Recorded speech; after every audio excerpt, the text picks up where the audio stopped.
2월 16일 월요일.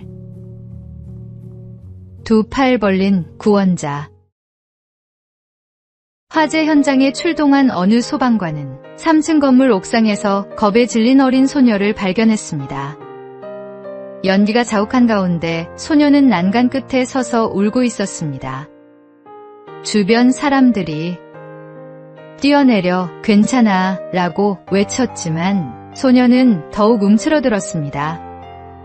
불길은 점점 가까워지고 상황은 절박했습니다. 그때 소방관은 헬멧을 벗고 환한 미소를 지으며 두 팔을 활짝 펼쳤습니다. 괜찮아, 아저씨가 받아줄게. 이리 와. 그 따뜻한 표정과 열린 두 팔을 본 소녀는 주저없이 뛰어내렸습니다. 소녀는 안전하게 구조됐고 소방관의 품에서 한참을 울었습니다. 나중에 소방관은 말했습니다. 아이들은 말보다 표정을 믿습니다. 미소와 열린 팔이 그들에게 진정한 안전을 전달하는 것이죠. 우리의 삶도 화재 현장과 같이 위기와 두려움에 갇혀 어쩔 줄 모를 때가 있습니다. 주변의 수많은 조언들이 오히려 우리를 더 혼란스럽게 만들기도 합니다. 그러나 주님은 두 팔을 활짝 펼치고 우리를 기다리십니다.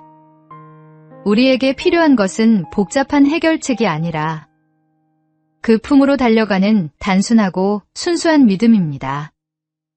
소방관이 소녀를 확실하게 받아준 것처럼 주님께서는 우리를 반드시 받아주실 것입니다.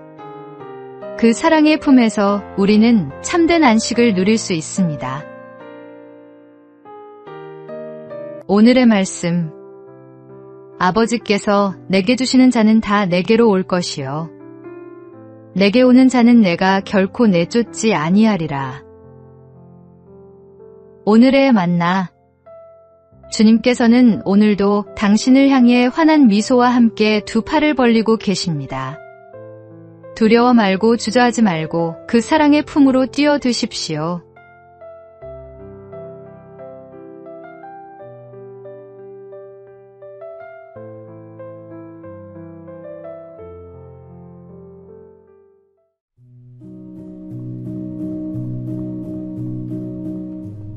(2월 17일) 화요일. 영원한 청춘의 비결.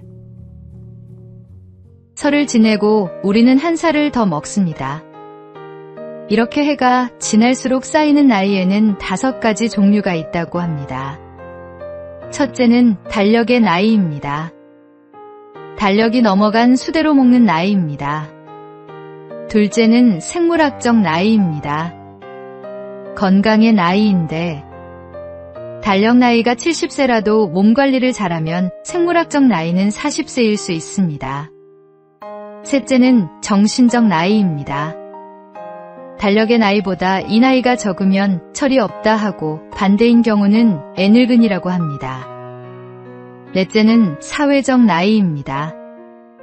몇 살에 대학에 가고 군대에 가고 사회가 요구하는 나이인데 결혼을 하는 등의 나이입니다.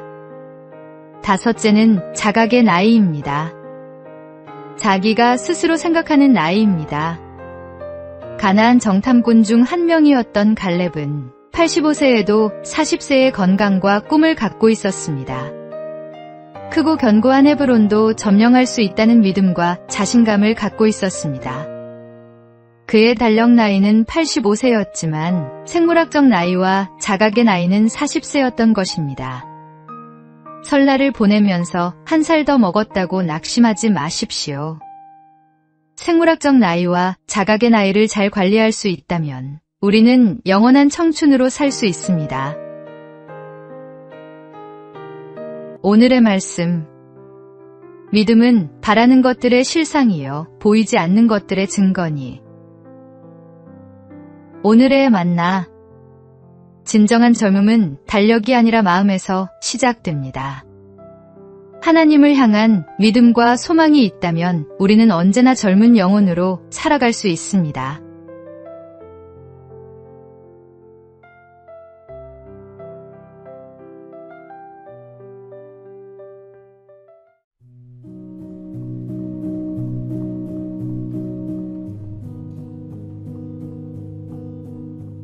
2월 18일 수요일.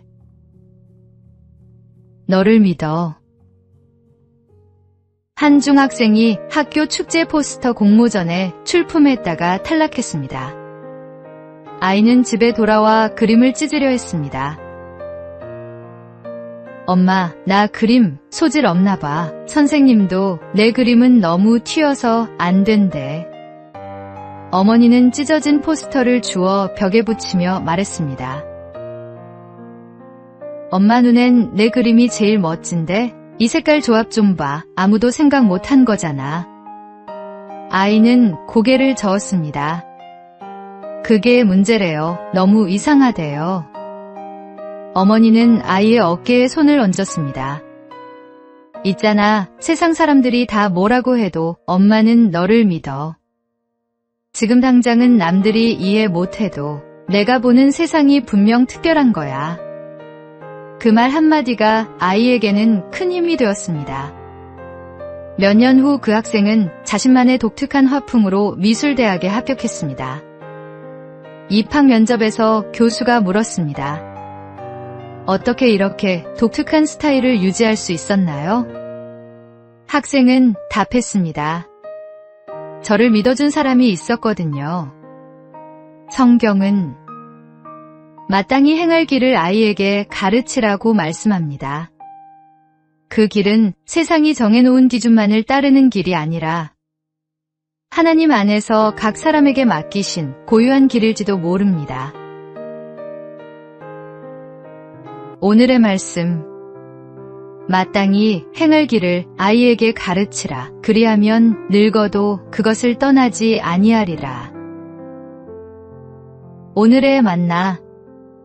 오늘 누군가에게 나는 너를 믿어라는 말을 건네보시기 바랍니다. 그 한마디가 큰 힘이 됩니다.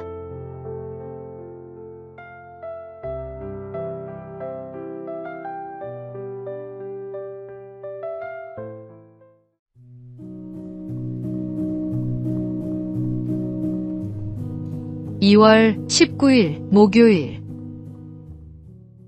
변화하는 시대, 변하지 않는 부르심. 세계 최대 인재 채용기업 CEO가 Z세대 청년들에게 조언했습니다. 대학 졸업 후 사무직에 취업한다는 전통적 진로가 무너지고 있습니다.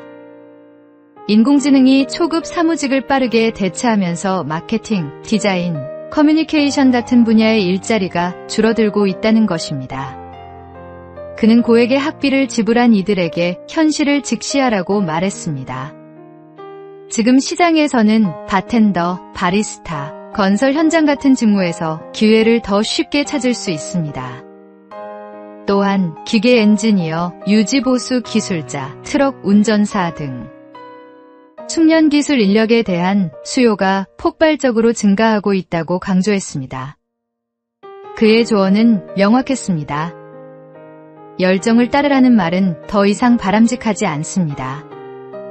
안정적 소득을 낼 수 있는 기술을 먼저 갖추십시오. 시대가 변해도 변하지 않는 진리가 있습니다.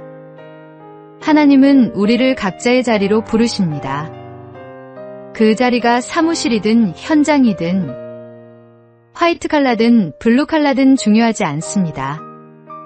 중요한 것은 그곳에서 하나님의 영광을 드러내는 것입니다.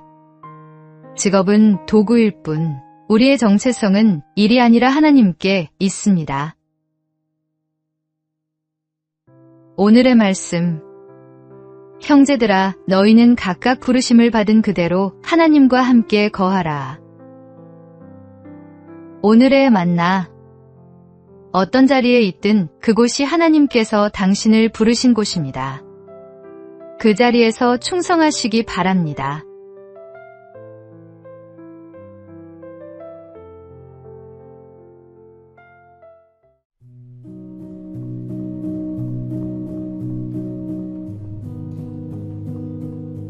(2월 20일) 금요일. 나를 기다리시는 분. 회사 근처 김밥집에 점심을 먹으러 들어선 날이었습니다. 회의가 길어져 평소보다 조금 늦은 시간이었습니다. 자리에 앉기도 전에 주인 아주머니가 먼저 말을 건넸습니다. 오늘은 늦었다는 말과 함께 혹시 무슨 일이 있었는지 묻는 인사였습니다. 2년 가까이 다녔지만 서로 말을 섞은 기억은 거의 없었습니다. 그저 주문하고 먹고 나가는 손님 중 하나였다고 생각했기 때문입니다. 그런데 누군가는 나의 시간을 기억하고 있었습니다. 그날 이후 그 김밥집은 조금 달라 보였습니다. 배를 채우기 위해 들르는 곳이 아니라 나를 알아보는 사람이 있는 장소가 되었습니다. 힘든 날이면 괜히 그 집이 떠오르곤 했습니다. 기다려주는 사람이 있다는 사실이 작은 위로가 되었기 때문입니다. 하나님께서 우리를 보고 계신다는 말도 어릴 때는 부담스럽게 들렸습니다. 잘못을 들춰내는 감시처럼 느껴지기도 했습니다. 하지만 삶을 조금 더 살아보니 그 시선은 감시가 아니라 관심에 더 가깝다는 것을 알게 되었습니다. 우리가 보이지 않을 때에도, 정해진 시간에 오지 않을 때에도 여전히 기다리고 계시는 눈길 말입니다. 넘어졌다고 꾸짖기보다 왜 보이지 않는지 걱정하며 바라보는 시선입니다. 오늘의 말씀. 나는 선한 목자라. 나는 내 양을 알고 양도 나를 아는 것이. 오늘의 만나. 오늘 마음에 걸리는 일이 있다면 두려움보다 신뢰로 주님께 나아가시기 바랍니다. 그분은 당신을 기다리십니다.